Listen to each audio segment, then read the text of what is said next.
আমার দাদাজিকে সাক্ষী করে বলছি, বুখারী শরীফকে পড়ানো চলবে না কোনো নিজামিয়া মাদ্রাসাতে। কেন চলবে না? বুখারী শরীফের ভেতরে এখনকার মতো আমার জানা মতে 17 জন বর্ণনাকারী রাবি আছেন, যেই রাবিগুলো হযরতে উসমানকে ডাইরেক্ট গালি দিতেন, যেই রাবিগুলো রসুলুল্লাহর পরে হযরত আলীকে খলিফা বলে মানতেন, যারা পাক্কা শিয়া, এই শিয়ার কাছ থেকে ইমাম বুখারী হাদিস নিয়েছেন। আর ওই হাদিসগুলো ইমাম বুখারীর কিতাবের ভেতরে জমা আছে, আমি পড়েছি। আর আমার বাপ হোসেন সালাফি পড়ে কবরে গেছে, আর আমার দাদাজি পড়েছেন, আর আমার দাদাজি 12 মাস ওই বুখারী শরীফ পড়াচ্ছেন।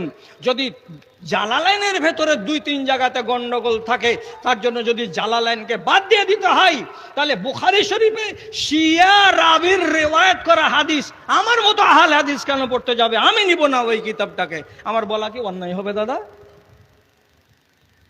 কই, আমরা তো বলি না। যেখানে ভালো পেয়েছি আমি নিয়ে নিয়েছি, যেখানে খারাপ পাবো আমি ওখানে নেব না। ভালো খানি আমার ভাগ, খারাপ খানি তোমার ভাগ। তাহলে এই বিভ্রাটগুলো সৃষ্টি করছে, এটা কে করছে? আমাদের মতো একগুলো লোক।